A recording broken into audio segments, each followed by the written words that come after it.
Love marriage देवरानी लाई दहेज में ड्रम कूलर। आपको मेरी शादी ही तो करवानी है माँ, तो मैं एक लड़की को पसंद करता हूँ, आप उससे मेरी शादी करवा दीजिए।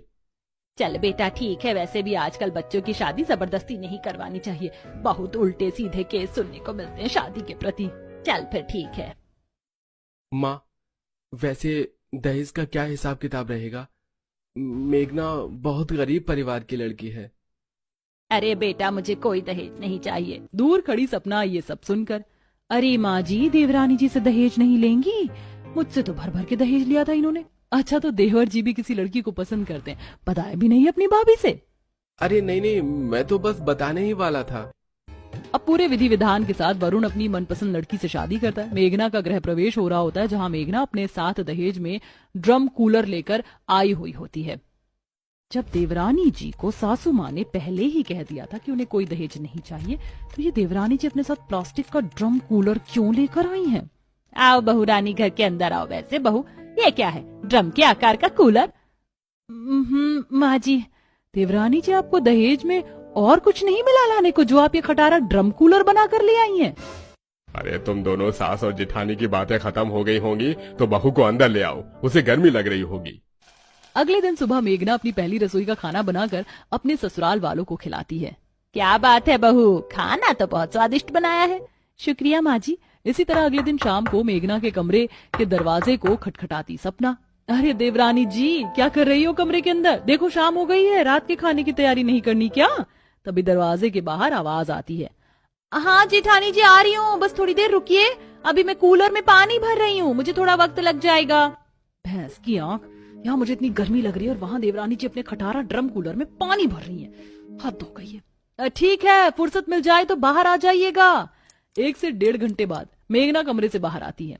भर लिया आपने अपने खटारा ड्रम कूलर में पानी? चलिए अब खाना बना लेते हैं। अब दोनों देवरानी जेठानी गर्मी में मिलकर खाना बनाती हैं और अपने पूरे परिवार को खिलाती हैं। तभी उस रात वरुण गर्मी से परेशान होता हुआ, इतनी तेज गर्मी लग रही है और तुमने अपना ये कूलर क्यों बंद कर रखा है? इसे चलाओ ना, कम से कम घर में थोड़ी तो ठंडक होगी।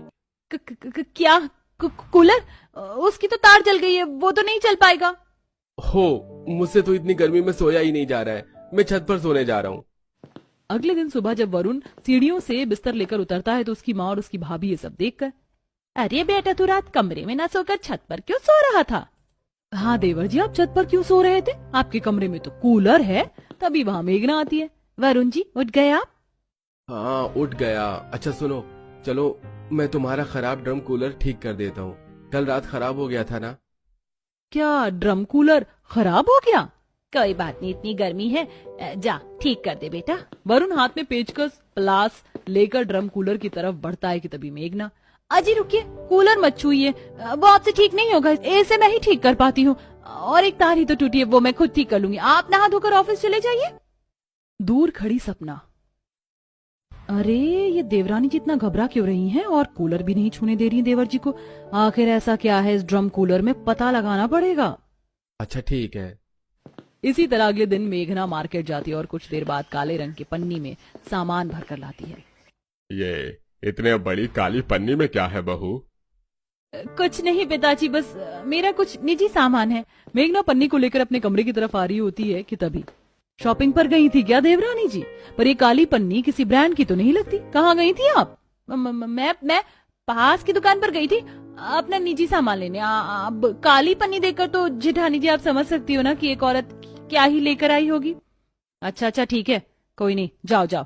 अब मेघना झटपट से अपने कमरे के अंदर घुसती है और दरवाजा बंद कर लेती है। अरे देवरानी जी दरवाजा क्यों बंद कर लिया? तभी बंद दरवाजे से बाहर आवाज आती है, वो जेठानी जी ड्रम कूलर में पानी भर रही हूँ बस इसीलिए।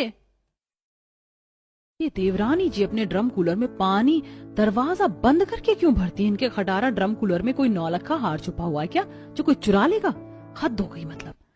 ठीक है मैं जा रही हूँ फिर देवरानी जी। इसी तरह अगले दिन आस्था के घर में उससे मिलने उसकी पड़ोसन सरिता आती है और सरिता जाते ही मेघना के कमरे में बैठ जाती है, जहां उसकी नजर ड्रम कूलर पर जाती है। और ये बाबा ये क्या है? अभी नीले ड्रम का दहशत हमारे दिल से निकला भी नहीं कि आस्था की बहू ड्रम कूलर ले आई दहेज में। हाय रब्बा आस्था, हरिओ आस्था। अरे क्या हो गया, चिल्ला क्यों रही है? आ तो रही हूँ। हाँ ठीक है, ये बता तेरी बहू ये ड्रम कूलर क्यों लाकर रखी है घर में? तुझे पता है नीला ड्रम? जब एक औरत अपने घर लाई थी तो उसने उस ड्रम में क्या किया था? हाँ सरिता, याद तो है मुझे, पर ये ड्रम थोड़ी है, ये ड्रम कूलर है। अरे क्या पता जिसे तू ड्रम कूलर समझ रही हो वो अंदर से ड्रम हो। ये भगवान क्या बोल रही सरिता, मेरा तो जी घबरा रहा है। अब तू देख ले, आज था मेरा काम था तुझे समझाना। तभी अगले दिन सुबह आस्था अपनी बड़ी बहू के साथ मेघना के कमरे में आकर, छोटी बहू बहुत गर्मी लग रही है, चल जरा ये अपना ड्रम कूलर चला तो। हाँ हाँ देवरानी जी, अब इसे जल्दी चला दीजिए, गर्मी से बहुत हालत खराब हो रही है। क्या ये ड्रम कूलर चलाना है? पर माँ जी अभी तो ये नहीं चल पाएगा। दरअसल इसकी मोटर में कोई दिक्कत आ गई है, गर्मी भी बहुत ज्यादा पड़ रही है तो शायद मोटर गर्म हो गया है।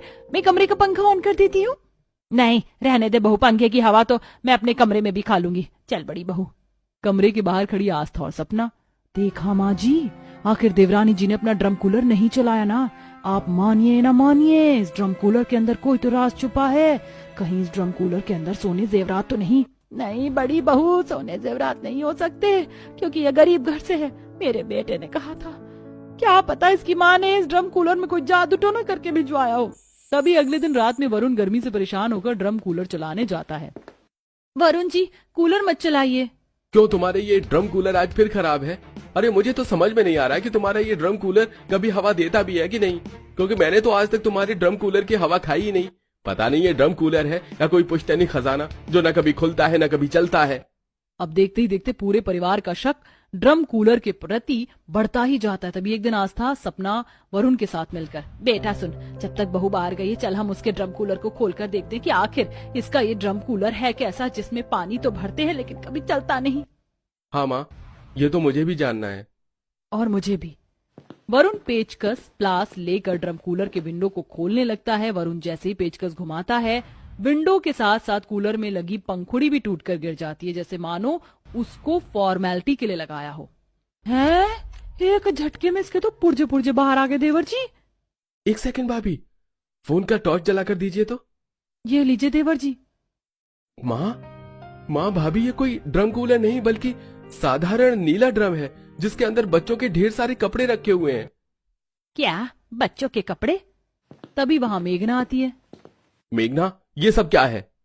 आखिर आपने मेरा ये ड्रम कूलर खोल ही दिया ना। हाँ बहू, पर ये कोई ड्रम कूलर नहीं, साधारण ड्रम है जिसमें ढेर सारे बच्चों के कपड़े रखे हुए हैं। ये सब क्या है बहू, कुछ बताएगी माजरा क्या है? वो दरअसल माँ जी, मैं इस ड्रम में पूरे साल मिलकर छोटे बच्चों के कपड़े जमा करती हूँ खरीद कर। उसके बाद मैं इन कपड़ों को अनाथ बच्चों को दान में दे देती हूँ। ऐसा मैं इसलिए करती हूँ क्योंकि जब मेरी माँ जिंदा थी तो वो भी ऐसा ही करती थी। अब मेरी माँ तो चली गई, पर मेरी माँ के कुछ कर्तव्य हैं जो मैं आज तक निभा रही हूँ। मुझे लगा आपको ये सब ठीक नहीं लगेगा, इसलिए मैं इस ड्रम को इस घर में कूलर बनाकर लाई। अरे इसमें छुपाने वाली क्या बात थी बेटी, तू तो मेरी लक्ष्मी बहू निकली। इस ड्रम कूलर की सच्चाई जानकर तो मेरा दिल खुश हो गया। तुम तो बहुत नेक दिल निकली देवरानी जी। आज से तुम्हें इस ड्रम में कपड़े जमा करने की कोई जरूरत नहीं, क्योंकि आज से हम दोनों पूरे साल मिलकर छोटे बच्चों के कपड़ों को जमा करेंगे और मिलकर उन्हें दान करेंगे। आप सभी लोगों का तहे दिल से शुक्रिया जो आप मेरी अंतरात्मा के विचार को समझ पाए। वैसे मेघना, आज तुमने ये साबित कर दिया कि संपत्ति दहेज में नहीं होती बल्कि संस्कारों में होती है।